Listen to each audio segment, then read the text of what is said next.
pour sauver son fils atteint d'une maladie rare. La mère célibataire travaille 10 emplois par jour. Elle fait même les tâches les plus basses, comme femme de ménage. Pourtant, au travail, elle assiste par hasard à un meurtre. Paniquée, elle se cache dans un coin et se couvre la bouche, de peur de faire le moindre bruit. Mais soudain, son téléphone sonne, alertant le gang. Lisa éteint rapidement son téléphone, mais l'un d'eux la repère quand même. Puis il l'amène devant le chef du gang, Alan. Terrifiée, Lisa supplie Alan de la laisser partir, et promet de ne jamais rien révéler. Quand Alan s'apprête à l'éliminer, Lisa, pour sauver sa vie, affirme être femme de ménage, et qu'elle peut nettoyer la scène du crime. Ses paroles semblent toucher Alan. Il transporte ensuite le corps de l'homme assassiné. Lisa commence alors à nettoyer la scène, mais Alan ne semble pas décidé à la laisser partir facilement. Dans la voiture, Lisa supplie Alan de la libérer, mais Alan, impassible, reste silencieux. Puis il demande où Lisa habite. Pour protéger son fils, Lisa ouvre brusquement la portière et saute de la voiture.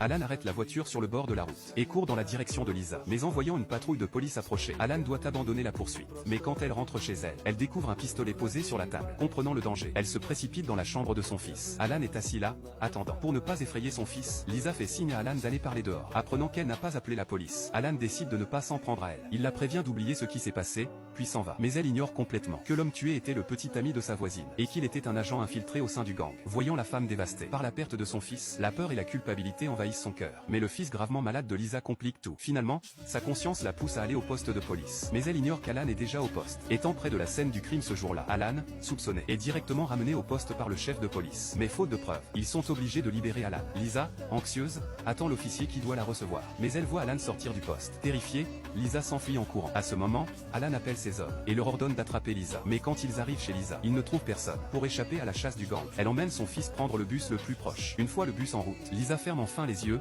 épuisée. Quand elle se réveille, elle découvre que l'argent dans son sac a été volé. Elle doit donc descendre du bus avec son fils. À ce moment, une voiture de luxe s'arrête près d'elle. Un vieil homme gravement malade apparaît. Grâce à son expérience, Lisa comprend immédiatement la gravité de la situation. Après une hésitation, elle trouve le chauffeur du vieil homme et lui demande d'appeler un avion de secours. Voyant le vieil homme sur le point de mourir, Lisa doit intervenir elle-même. Grâce à ses compétences médicales, elle stabilise son état. Quand Lisa s'apprête à partir, l'avion de secours arrive enfin. Pour la sécurité du vieil homme, Lisa l'accompagne jusqu'à l'avion. Mais en voyant l'homme sortir de l'avion, Lisa s'arrête net.